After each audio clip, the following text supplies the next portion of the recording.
Hoje eu queria compartilhar com vocês esse trecho, Efésios 3, de 1 a 13. Na verdade, é o último trecho que nós estudamos no grupo lá. E ele é um parêntese no capítulo 3, que seria a oração de Paulo. E aí, olhando esse trecho, os comentaristas, eles dizem que esse trecho...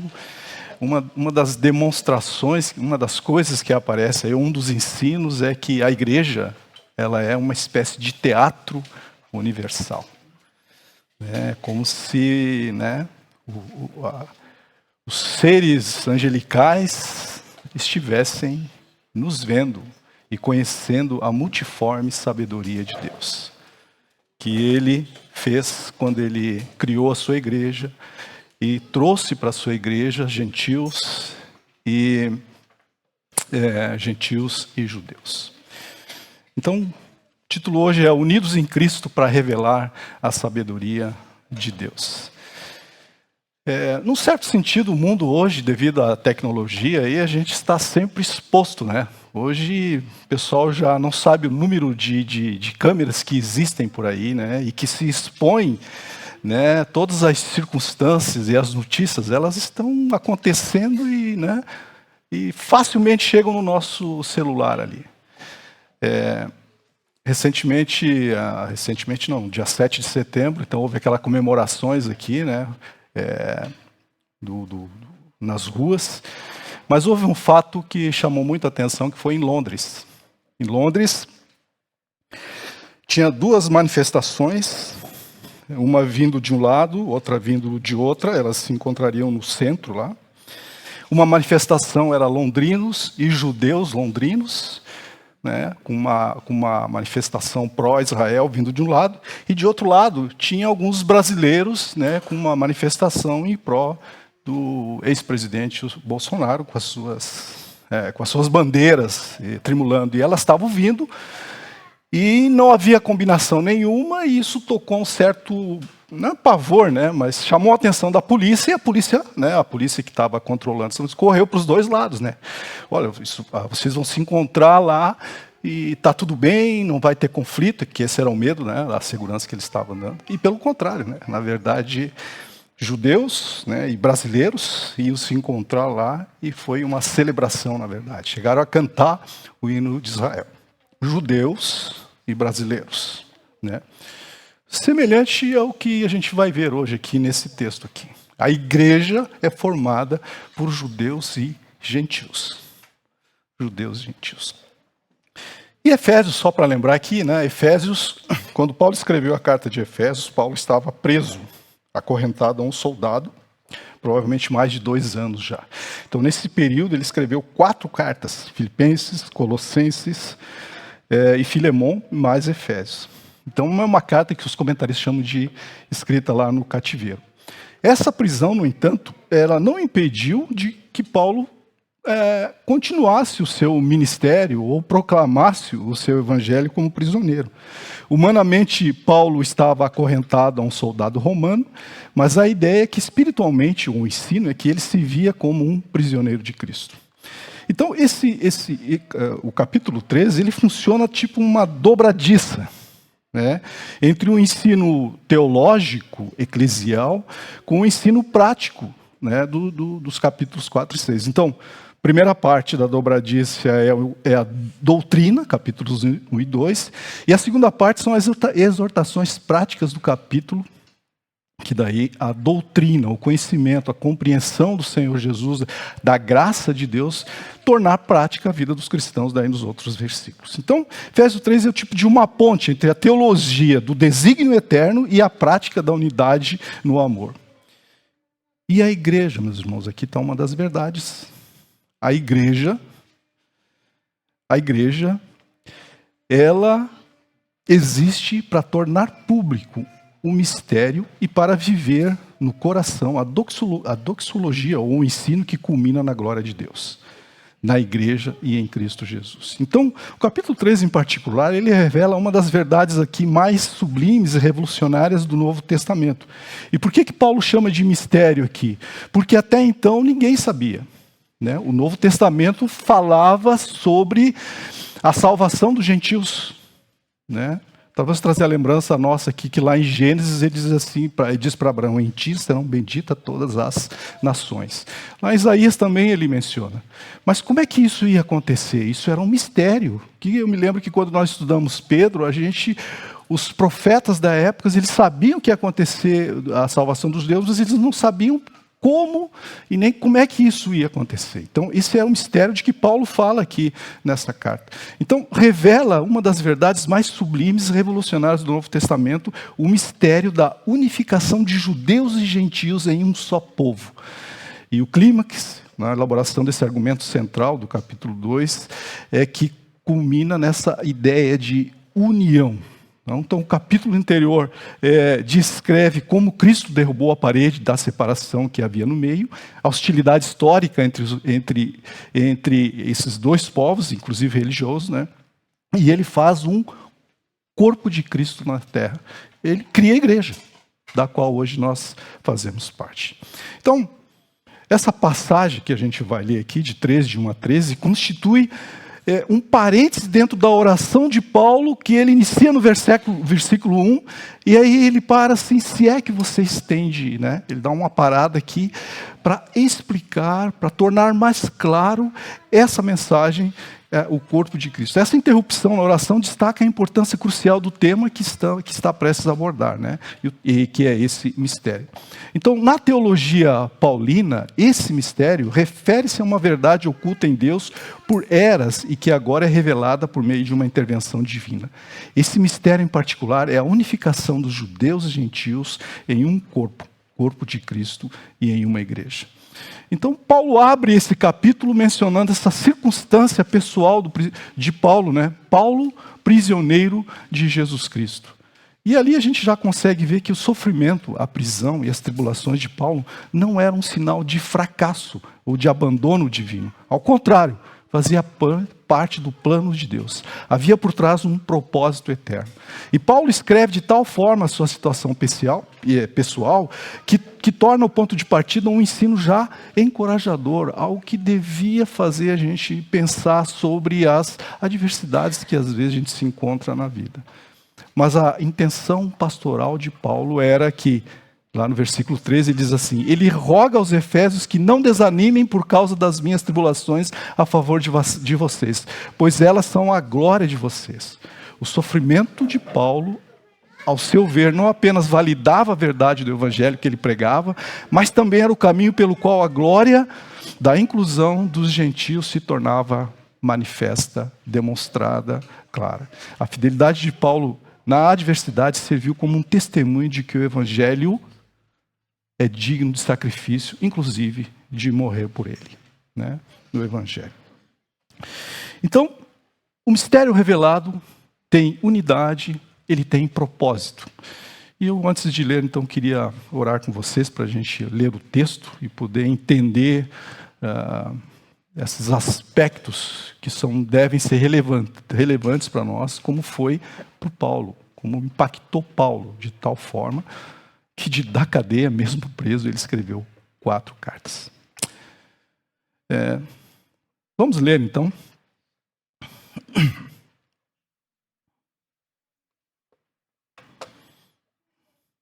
Efésios 3, de 1 a 13.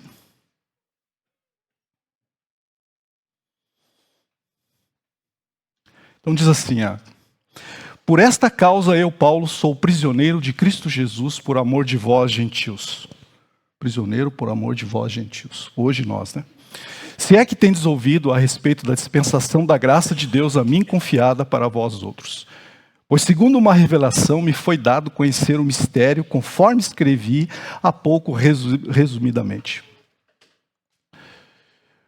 Pelo que quando ledes, podeis compreender o meu discernimento do mistério de Cristo, o qual, mistério, em outras gerações não foi dado a conhecer aos filhos dos homens, como agora foi revelado aos seus santos apóstolos e profetas no Espírito.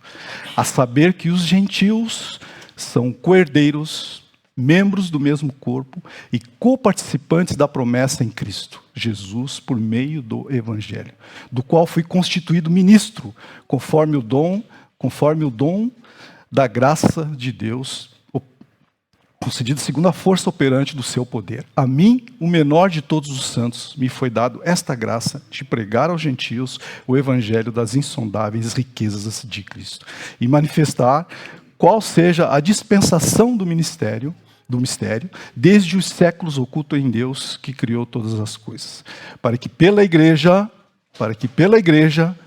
a multiforme sabedoria de Deus se torne conhecida agora dos principados e potestades nos lugares celestiais, segundo o eterno propósito que estabeleceu em Cristo Jesus, nosso Senhor, no qual temos ousadia e acesso com confiança mediante a fé nele. Portanto vos peço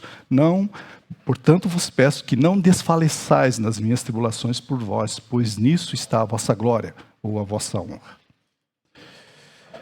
Vamos orar então, pedir que o Senhor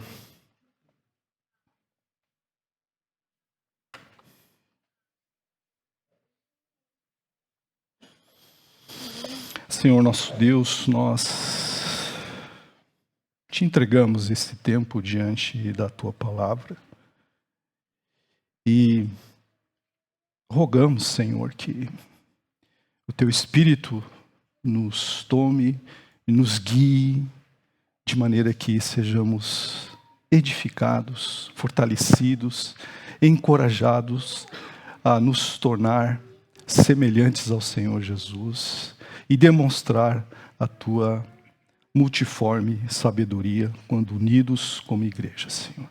Abençoa-nos, Pai, dessa forma, assim oramos agradecidos, no nome mais que precioso daquele que nos amou e se entregou por nós, o Senhor Jesus.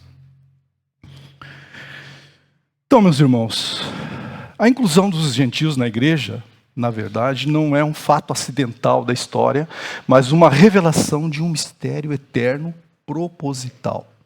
A manifestação da multiforme sabedoria de Deus e a glória de Paulo aos Efésios, em meio à sua tribulação, demonstra o propósito redentor e unificador de Cristo. E o que eu espero hoje que a gente compreenda e entenda nesse texto, né, se a gente não sabia ou não tinha se dado conta desse mistério, que ele fique claro. Se a gente apenas vai lembrar disso, que ele seja cada vez mais aprofundado e que habite na nossa vida, que a gente tenha ciência do quão grande é esse mistério e seja impactante na nossa vida. Pois ele destrói barreiras e unifica judeus e gentios em um só corpo e inspira-nos a viver com uma confiança inabalável no Senhor. Que o impacto seja em nós de abraçarmos esse propósito único e eterno de Deus, que é nos tornar semelhante a Ele, e a cultivar uma unidade visível que proclame a sabedoria divina ao cosmos, ao universo, aos anjos. Eu tomei aqui a liberdade de dividir o texto em 4 partes, para que a gente possa assimilar melhor e compreendê-lo, né? Ou podia ser 4 aspectos, né? A primeira é as circunstâncias em que foi escrito. A segunda é a substância desse mistério, que é o conteúdo. O terceiro é a graça para proclamar de Paulo, que tem base na humildade. E o quarto aspecto é o propósito em si, né? O propósito cósmico da igreja. A sabedoria de Deus se manifesta de multiforme. Então, o primeiro aspecto, a primeira parte, são as circunstâncias, né, em que Paulo é prisioneiro por nossa causa, por causa dos gentios. Por esta causa eu, Paulo, sou prisioneiro de Cristo Jesus por amor de vós, os gentios. Se é que tendes ouvido a respeito da dispensação da graça de Deus em mim confiado. Então esse versículo introduz com uma frase marcante, né, chama a atenção, né, porque Paulo diz que ele é prisioneiro de Cristo Jesus, por vós gentios. Ele não diz que é prisioneiro dos romanos, ele não diz que é o prisioneiro de César, mas ele diz que é prisioneiro de Cristo. E por trás dessa frase há um fundamento. É que ele não se via como vítima do acaso ou da opressão política, mas como um cativo a serviço de um propósito superior, um propósito de Deus. A sua prisão física, ela é redefinida como um ato de obediência ao Senhor Jesus. E a causa da sua prisão é explicitamente declarada por vós, os gentios. Ele estava sofrendo porque foi comissionado por Deus para pregar o evangelho aos gentios, e por pregar o evangelho aos gentios, gerou a ira das autoridades judaicas e, por fim, a sua prisão. Sua prisão começou lá em Jerusalém, quando ele foi no templo com um gentio, e lá acusaram Paulo falsamente. E desde lá tentaram tirar a vida dele. Ele veio recorrendo então para César, e aí ele passou por Cesareia e acabou em Roma. O versículo 2, Paulo questiona: se é que tendes ouvido a dispensação da graça de Deus, que para convosco me foi dada.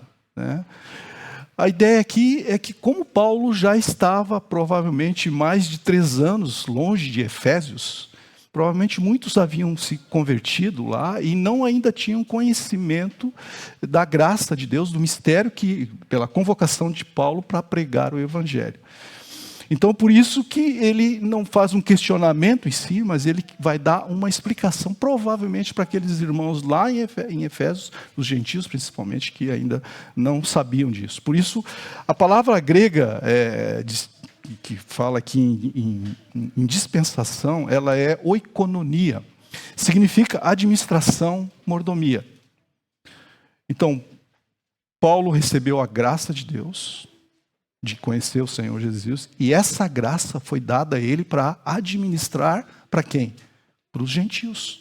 Administrar é 2 coisas. Uma é anunciar e outras é explicar o que ele faz nas suas cartas, sobre a graça de Deus, sobre a graça de Deus. Então ele recebeu uma responsabilidade divinamente conferida para administrar a graça de Deus em favor dos gentios.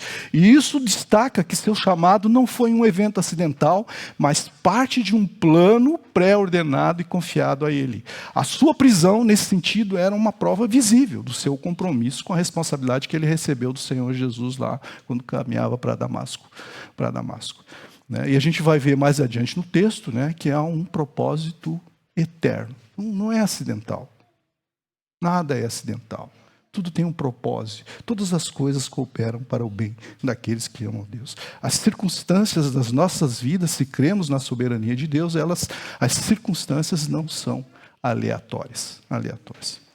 Então a vida de Paulo, na verdade, é um testemunho de um ministério marcado pelo sofrimento proposital. E nós sabemos que esse nosso irmão, o apóstolo, ele sofreu. Sofreu, de muitas maneiras. Então, a vida de Paulo é um testemunho vivo do ministério marcado por um sofrimento proposital. Ele se propunha a sofrer por Cristo. Colossenses 1:24 dá base para isso, ecoa isso. Ele afirma assim: agora me regozijo dos meus sofrimentos por vocês e cumpro em minha carne o que falta das aflições de Cristo em favor do seu corpo e da sua igreja. Em nosso favor. Somos gentios hoje, estamos inclusos em Cristo, na sua igreja, no seu corpo. Para os efésios, essa tribulação se tornou uma fonte de glória, pois ela confirmava a autenticidade e a seriedade do chamado de Paulo. A fidelidade do apóstolo sobre grande pressão era um testemunho vivo de que a mensagem que lhes trouxe era digna do sacrifício. Portanto, meus irmãos, essa primeira parte, essas circunstâncias em que Paulo escreveu esses versículos em 2, revela que Paulo não é uma vítima do destino ou das circunstâncias. Ele é um servo propositadamente usado por Deus para um fim glorioso, mesmo em meio à prisão, mesmo em meio às adversidades que ele enfrentou. A sua detenção, longe de ser um sinal de derrota, é evidência de seu compromisso com a missão que lhe foi dada e uma fonte de glória para os gentios, pois demonstra a seriedade com que Paulo levou a sério a sua vocação de proclamar esse mistério que é o corpo de Cristo. John MacArthur, ele comenta esses versos, esses dois versos, o primeiro verso, e ele dá importância para isso.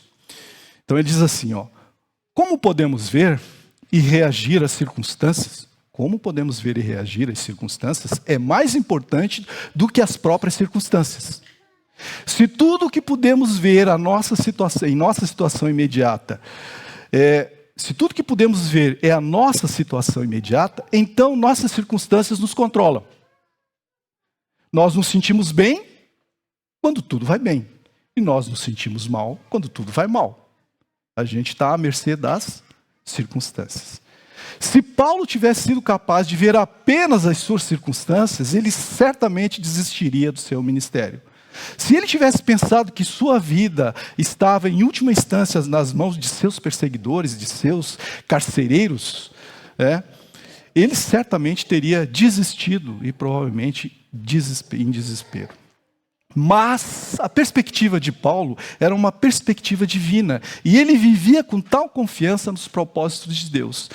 Não era que ele mesmo sabia que seu futuro, ou que ele tinha totalmente compreendido os propósitos divinos por trás da sua aflição. Não. Mas que ele sabia que o seu futuro, as suas tribulações e todos os outros aspectos da sua vida estavam totalmente nas mãos do Senhor. Paulo viveu e trabalhou pela fé e não por vista. Que Deus faz com que todas as coisas contribuam juntamente para o bem daqueles que amam a Deus. Romanos 8, 28, cantamos isso. É por isso que, como cristãos, nós devemos considerar como alegria quando passarmos por várias provações. Sabemos que esses testes, essas provações produzem fé, que a fé produz perseverança, e que essa perseverança, essa resistência leva à perfeição, e a conclusão disso tudo, a preparação para viver uma vida piedosa, conforme Tiago capítulo 1, 2, conforme Pedro 4, 2, 19. Mas o resultado da prisão de Paulo é que o evangelho foi conhecido de toda a guarda pretoriana, toda a casa de César foi conhecida. Animou os irmãos, para quem ele escreveu. Os irmãos ficaram encorajados, animados em proclamar o evangelho, em falar da graça de Deus, do poder da graça de Deus. E ele, enquanto esteve aprisionado, como já falei, escreveu 4 cartas. Então, essas foram as circunstâncias de Paulo como prisioneiro. A segunda parte é a substância do mistério, é o conteúdo do mistério. O que é esse mistério? O que significa esse mistério? Esse mistério significa que Deus está declarando um novo povo dele, um novo povo. E que ele chama de igreja, que é o seu corpo, que somos nós. Que somos nós. Pois ele diz assim no versículo de 3 a 6.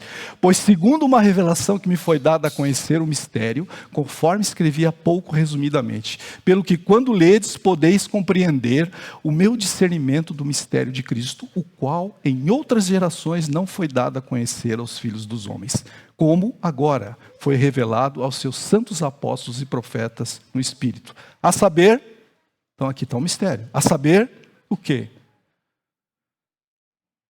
Que os gentios são coerdeiros, que os gentios são membros do mesmo corpo, que os gentios são co-participantes das promessas de Cristo Jesus por meio do Evangelho. Essa é a revelação. Essa é a revelação. Que nós, cristãos, somos co-participantes da herança de Deus. Nós temos como filhos, somos herdeiros de Deus. Nós fazemos parte de um corpo exclusivo, especial, que revelou a Paulo aqui. Que somos nós, a igreja, quando estamos juntos, quando adoramos o Senhor, quando nos amamos uns aos outros, ou fazemos qualquer outra coisa que glorifique a Deus. E que nós temos as promessas em Cristo Jesus. Todas as promessas em Cristo, mesmo lá no Velho Testamento, foi dada a nós. E nós já experimentamos algumas delas, como a salvação, como o Espírito de Deus e como a vida eterna junto com Deus.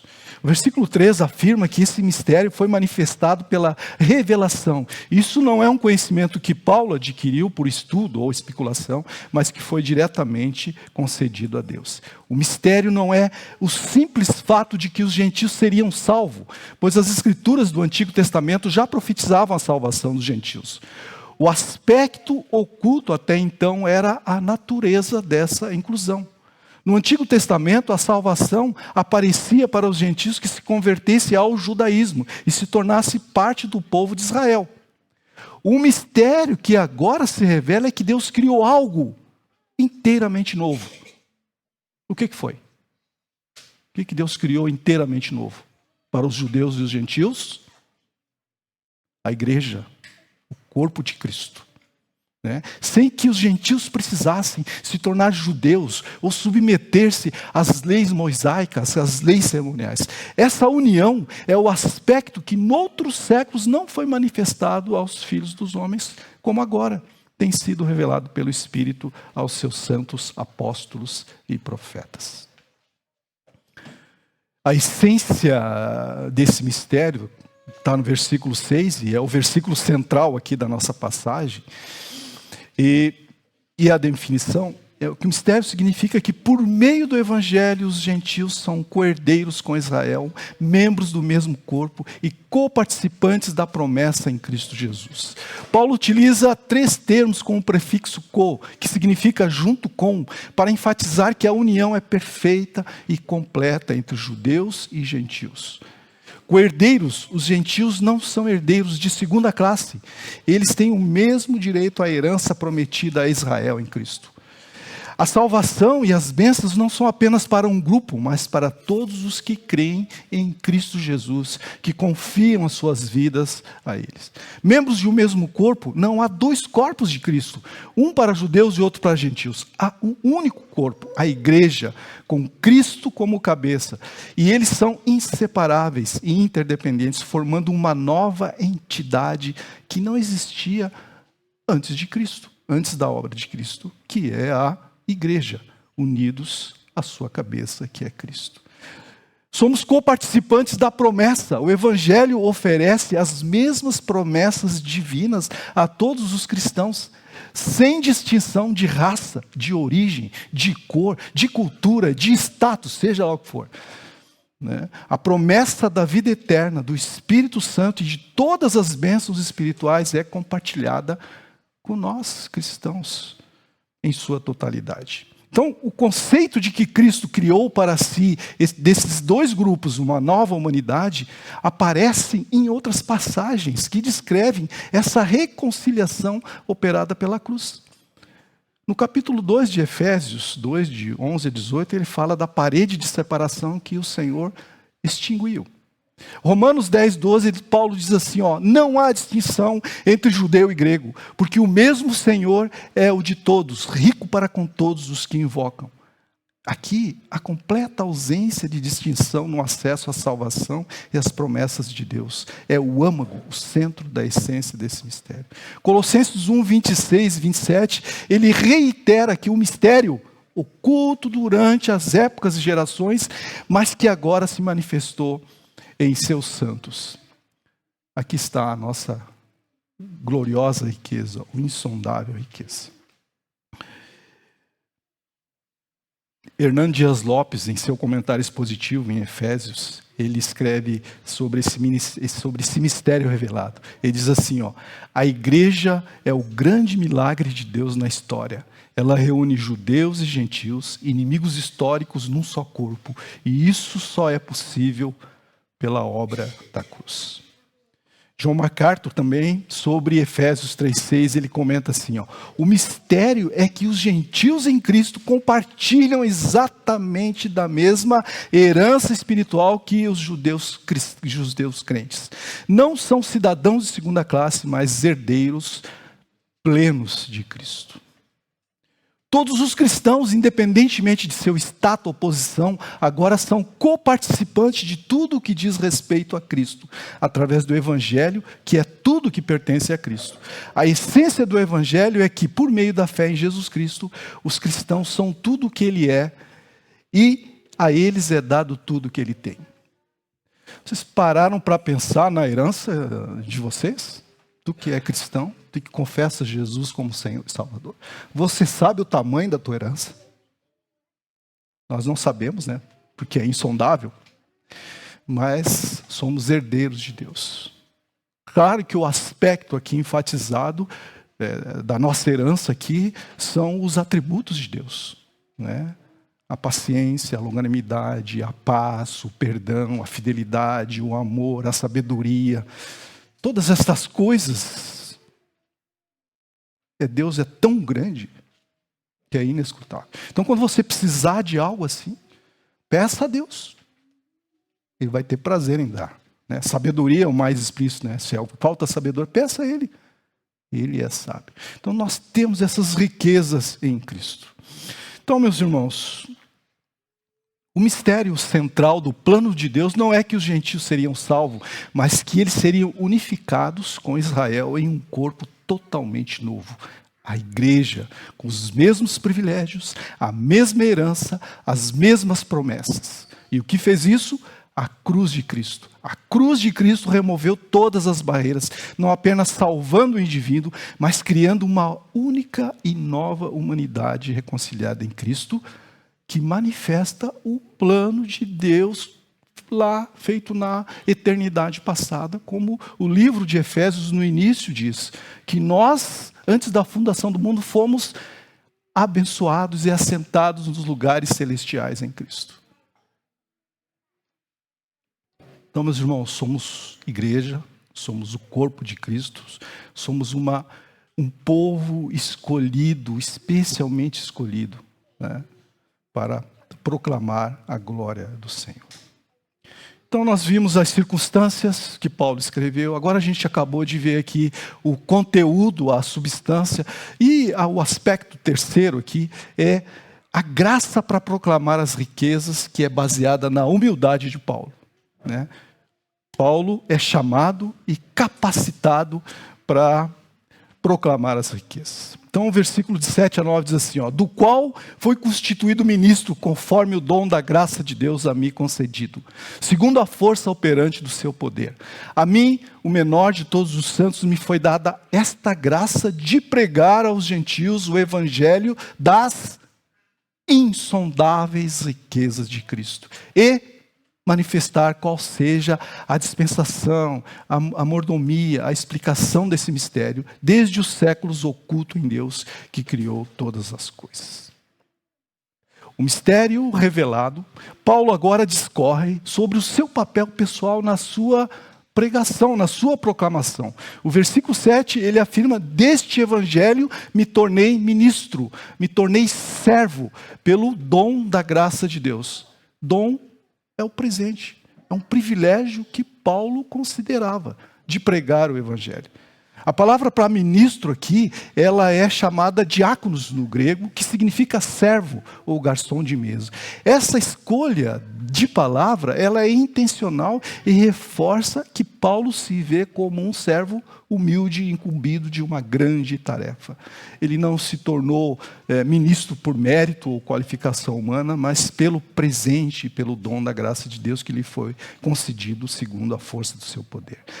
O ministério de Paulo foi um ato soberano de Deus e a sua capacitação foi sobrenatural, e isso está em linha com o que aparece lá em 1 Coríntios 15:10, em que Paulo enfatiza o chamado da graça. Paulo diz assim, mas pela graça de Deus sou o que sou, e sua graça para comigo não se mostrou vã. Antes trabalhei muito mais do que todos eles, todavia, não eu, mas a graça de Deus comigo.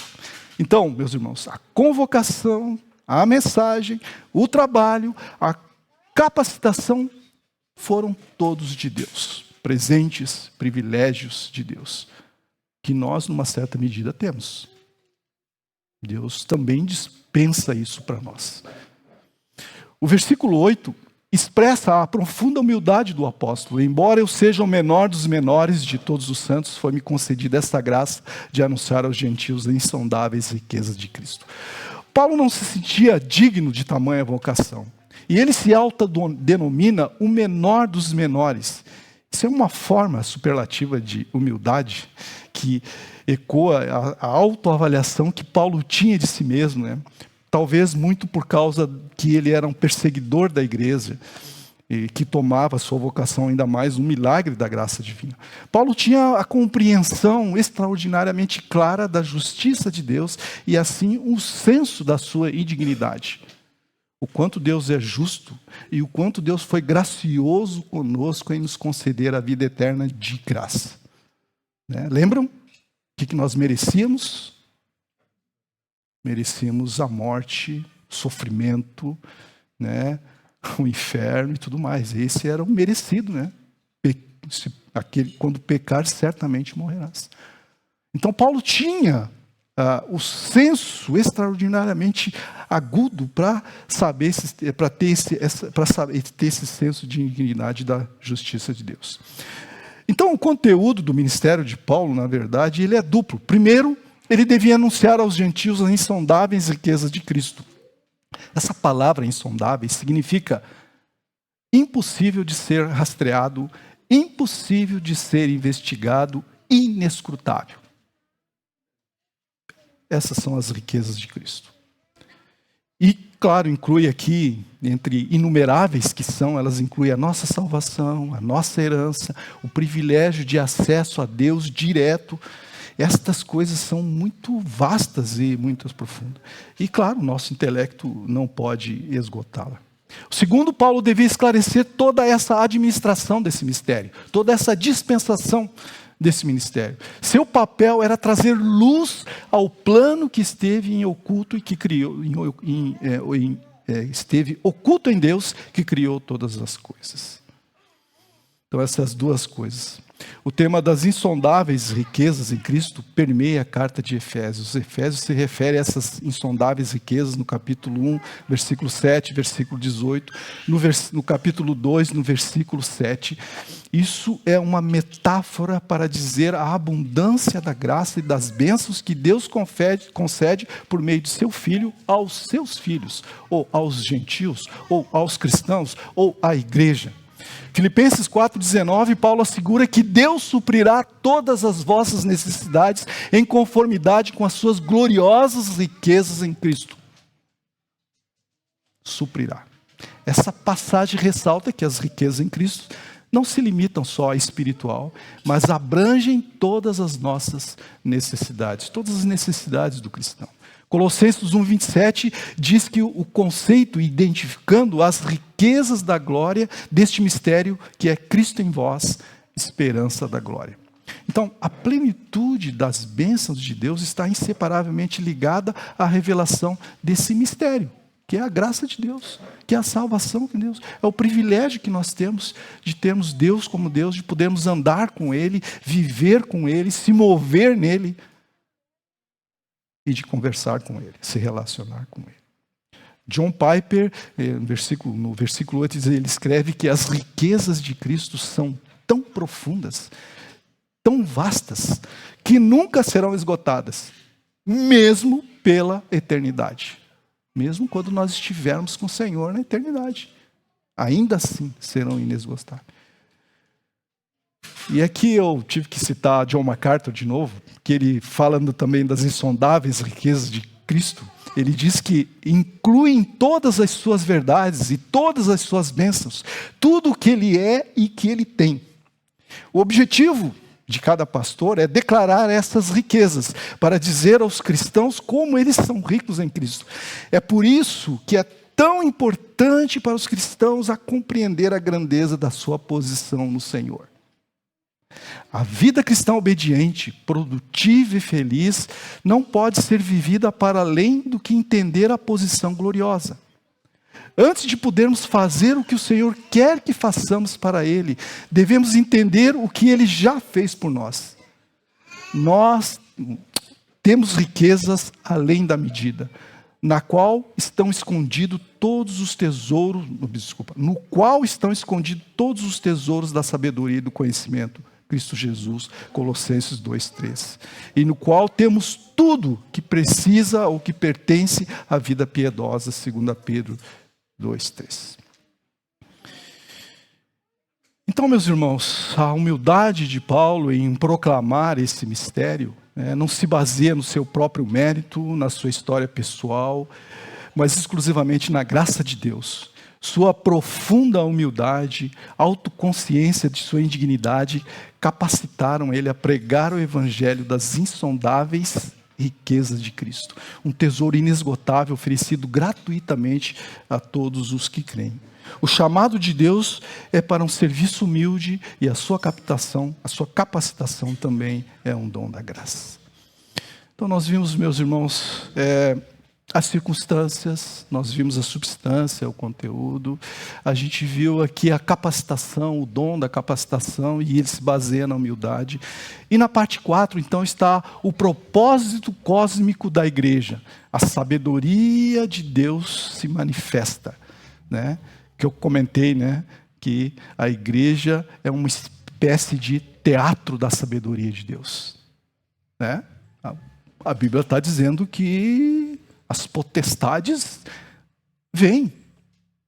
O universo vê isso, num certo sentido, né? Os seres angelicais.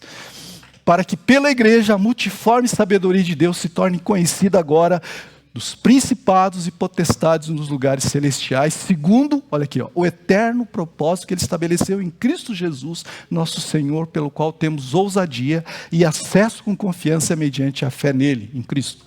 Portanto, vos peço que não desfaleçais nas minhas tribulações por vós, pois nisso está a vossa glória. Verso 10, então, ele eleva a perspectiva do ministério, do serviço de Paulo, a uma dimensão cósmica, para que pela igreja a multiforme sabedoria de Deus se torne conhecida de principados e potestades nos lugares celestiais. Não é só na terra, no mundo, na humanidade, é nos lugares celestiais. A igreja, esse novo povo, unificado corpo de Cristo, não é apenas um empreendimento humano ou um clube social. Ela é o meio principal pelo qual Deus manifesta a sua sabedoria ao universo. A palavra multiforme sugere uma sabedoria com muitas facetas complexas, de múltiplas cores. A união de judeus e gentios, que era humanamente impossível de ser concebida e alcançada, se torna a prova irrefutável dessa engenhosidade sábia e do poder de Deus. O público dessa manifestação não é apenas a humanidade, mas também principados e potestades nos lugares celestiais. Essa expressão se refere a seres angelicais, tanto os que se mantiveram fiéis a Deus, quanto aqueles que caíram. Tanto esses seres que profanaram, quanto os que são sagrados, os anjos. A igreja, ao viver em unidade e demonstrar essa verdade do Evangelho, ela se torna uma espécie de lição cósmica, que até mesmo as esferas celestiais observam. Então, a existência da igreja não foi uma ideia de última hora de Deus. Ela é a realização de um eterno plano que Ele fez em Cristo Jesus, nosso Senhor. Propósito eterno, como a gente acabou de ler. De propósito eterno. Propósito eterno de Deus, ele é imutável. E ele foi estabelecido na eternidade passada ou antes da fundação do mundo. Então esse conceito do propósito eterno de Deus é um tema central na teologia bíblica. Ele está presente em diversas passagens que ressaltam a soberania e a pré-ordenação de Deus. Como Romanos 8, 28, que cantamos aqui, todas as coisas cooperam para o bem daqueles que amam a Deus, daqueles que são chamados segundo o seu propósito. Sabe qual que é o propósito? Sejamos conforme a imagem do seu Filho. Esse é o teu propósito de vida. Ser semelhante ao Senhor Jesus. Manso, paciente, perdoador, amável, como o Senhor Jesus foi, Nós, como seguidores dele, como parte da igreja, esse é o teu propósito, é o nosso propósito. De forma semelhante, em 2 Timóteo 1,9, diz assim, o apóstolo reitera que a nossa salvação não se baseia em obras, mas é segundo o seu próprio propósito e graça que foi dado em Cristo Jesus antes dos tempos dos séculos. Essas passagens reforçam que o plano de Deus para a igreja não é uma adaptação de última hora, mas é um desígnio imutável já estabelecido na eternidade. De novo, a igreja é um meio para o cumprimento desse plano abrangente que culmina em Jesus Cristo. E tudo o que Deus fez tem o objetivo final no plano eterno de dar glória a Deus. Dar glória a Deus. 1 Coríntios 8,6 diz assim: todavia, para nós, há um só Deus, o Pai, de quem todas as coisas e para quem existimos. E um só Senhor, Jesus Cristo, pelo qual são todas as coisas e nós também por Ele. Colossenses 1,16 diz assim: pois nele, Jesus Cristo, foram criadas todas as coisas nos céus e sobre a terra, as visíveis e as invisíveis, sejam tronos, soberanias, principados, potestades, tudo foi criado por meio dele e para ele. No versículos 12 e 13, Paulo encerra então esse parênteses na sua oração e retorna à sua preocupação pastoral, e aí então surge a instrução. O resultado prático de toda essa verdade teológica é que os cristãos têm ousadia e acesso a Deus com toda a confiança. Confiança é a liberdade de falar abertamente, sem medo, na presença de Deus. O cristão não precisa mais de um templo de pedra ou de rituais intermediários para se aproximar do Pai. Ele agora tem o privilégio do acesso direto ao Pai. E o autor de Hebreus, ele nos encoraja, ele diz assim: acheguemo-nos, portanto, confiadamente junto ao trono da graça, a fim de recebermos misericórdia, uma das riquezas, e acharmos graça, outra riqueza, para o socorro em ocasião oportuna. O acesso direto é concedido pela fé em Cristo. Paulo então faz a sua exortação final. Portanto, meus irmãos, peço a vocês que não desanimem por causa das minhas tribulações em seu favor, pois elas são a glória, são a honra para vocês. É que Paulo, então, reafirma a ideia de que a sua prisão não é uma fraqueza do Evangelho, mas a evidência de que ele está cumprindo o seu ministério, o serviço para o qual ele foi incumbido. E por isso é motivo de orgulho para a sua comunidade lá, os efésios, aqueles outros cristãos que estavam naquela parte da Ásia lá. Então, meus irmãos, de novo, a igreja não é um mero empreendimento humano, mas um instrumento divino com propósito cósmico. Propósito cósmico. Ela é o meio pelo qual a multiforme sabedoria de Deus é demonstrada a todo o universo, cumprindo um plano eterno para a glória dele. Glória de Deus. O sofrimento de Paulo não é uma tragédia, mas é um elemento central na manifestação gloriosa, servindo como um testemunho da verdade e do poder do Evangelho. O John MacArthur descreveu assim esse negócio do teatro. Assim. Ele diz assim que na sala de aula do universo de Deus, Deus é o mestre, os anjos são os estudantes, a igreja é a ilustração e o assunto é a multiforme sabedoria de Deus. Multiforme sabedoria. Alguns ensinos aqui que a gente pode tirar daí, além das verdades que a gente viu aqui. E que, penso eu, que deve impactar a nossa vida, sabendo destas coisas. A primeira delas está em que devemos ser unidos para testemunho, com o objetivo de testemunhar. O fato de que os judeus e gentios, historicamente inimigos, foram reconciliados em um único corpo, que é a igreja, é a manifestação mais visível da sabedoria de Deus para o mundo e para as esferas celestiais. Nossa igreja, então, deve abraçar e celebrar a sua diversidade. Não a diversidade no que a gente ouve por aí hoje, moderno, né, que tem a ver com ideologias, né, mas a diversidade de cultura, de status social, de intelectual, de profissional. Estas coisas não tem que haver entre nós. Somos irmãos.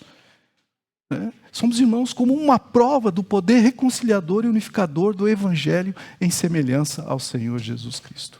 Efésios 2,14 diz assim: porque Ele é a nossa paz, o qual de ambos os povos fez um, e derribando a parede da separação que estava no meio, na sua carne desfez a inimizade. Gálatas 3,28 diz assim: o apóstolo reforça, não há judeu, nem grego, nem escravo, nem livre, nem homem, nem mulher, todos são um em Cristo Jesus. E eu nem vou mencionar aqui a oração do capítulo 17 de João que Jesus fez, para que todos sejam um, como eu e o Pai. Então, Ele quer que sejamos um em Cristo. Então, unidade e testemunhos, precisamos andar unidos, estarmos juntos, porque isso vai demonstrar ao mundo que sois, conhecereis que sois meus discípulos, se vos amardes uns aos outros. Andando unidos, a gente vai estar manifestando a Cristo. O segundo, encontrar propósito nas adversidades circunstanciais. As circunstâncias de Paulo. Como é que você encara as tuas adversidades? Qual é o ponto de vista que você se deixa controlar pelas circunstâncias que te cercam? Você olha só para o homem, para a unidade ou para os problemas? A experiência de Paulo nos ensina que o sofrimento e a tribulação podem ser instrumentos divinos para um propósito maior. Que ao invés de desanimar diante das dificuldades, a gente deve reinterpretar isso à luz do plano eterno de Deus. Nossas lutas podem ser usadas para a glória de Deus. Seja para dar o testemunho de perseverança, seja para falar de Jesus, proclamar a graça de Deus, as riquezas insondáveis de Cristo, seja para edificar os outros, edificar os irmãos. Um outro ensino está no poder da humildade, a questão da humildade. O serviço e a vida cristã são mais eficazes quando são baseados na graça e na humildade, e não na autopromoção ou no mérito humano. O exemplo de Paulo, que se considerava o menor dos menores, nos lembra que Deus usa os improváveis para cumprir seus grandes propósitos. Talvez seria bom a gente lembrar aqui o que Pedro diz, com relação à humildade, 1 Pedro 5, 5 e 6 diz assim: Deus resiste aos humildes, mas Ele dá graça aos humildes, e que devemos humilhar-vos, portanto, debaixo da potente mão de Deus, para que seu tempo vos exalte. Uma terceira verdade aqui é o acesso confiante a Deus que a gente pode extrair desse texto. Em Cristo, a parede de separação foi derrubada. Como resultado, temos a coragem e livre acesso a Deus, ao Pai. A vida de oração e a aproximação de Deus não devem ser temerosas, mas caracterizadas por uma confiança ousada, sabendo que as barreiras foram removidas pela obra da cruz. E aí, de novo, lembrando Hebreus 4,16, quando diz: acheguemo-nos, pois, com confiança diante de uma das riquezas, que é a graça de Deus. E a quinta verdade é a centralidade da igreja. A igreja é o meio escolhido por Deus para manifestar sua sabedoria ao universo. Essa verdade eleva a importância de nosso envolvimento e compromisso com o corpo de Cristo. A igreja não é um empreendimento opcional. Ela é uma peça central no plano de Deus para o mundo. Por isso que não é da vontade de Deus que cristãos vivam sua vida, o seu cristianismo só, sem a igreja. A gente vê os textos de Paulo aqui, eles sim falam para o cristão pessoal, mas em seguida ele fala do corpo. O cristianismo pleno, ideal, ele é vivido corporativamente também, como corpo da igreja. Efésios 2, 21 e 22 diz assim: a igreja é o edifício que cresce para templo santo no Senhor e é edificado para a morada de Deus no Espírito. Então, meus irmãos, tudo isso que eu falei aqui, compartilhei com vocês, eu espero que vocês saiam com uma compreensão mais clara desse mistério, mais profunda desse mistério, que esse mistério que destrói barreiras, que unifica judeus e gentios num só corpo. Que a vocês compreender essas verdades, vocês sejam inspirados, assim como eu fui, a ter mais confiança e acesso a Deus. E a abraçar esse propósito único de Deus, feito lá na eternidade pelo Senhor, de escolher um povo, pessoas para serem semelhantes ao Senhor Jesus. Esse é o teu propósito. Nos reunimos, fazemos o que fazemos com a igreja, mas o propósito é sermos semelhantes ao Senhor, que traz glória e honra a Deus.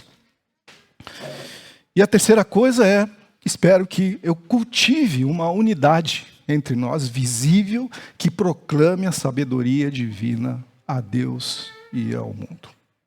Em Cristo, nós fomos feitos co-herdeiros de uma herança inesgotável. Membros de um corpo único, unidos e participantes da mesma promessa que manifesta a multiforme sabedoria divina, até mesmo nas esferas celestiais. E lembremos que o sofrimento de Paulo, que parecia uma derrota, na verdade foi um testemunho glorioso do poder que capacita e da verdade desse mistério. Que a nossa vida, meus irmãos, seja semelhante ao de Paulo. Lembra Paulo? Paulo pede para que a gente imite eles. E seja uma demonstração viva e contínua do plano de Deus que se manifeste em nós. Amém? Vamos orar então.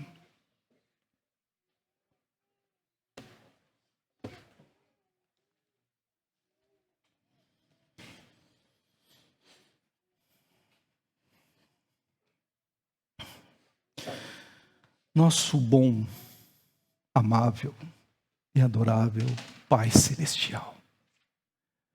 O Senhor Criador, como vemos nesse texto, gracioso, eterno, que nos convocou, nos chamou para fazermos parte da tua família, do teu corpo, da tua igreja. A ti, Senhor, a honra, a glória, o louvor que te são devido com toda a nossa gratidão.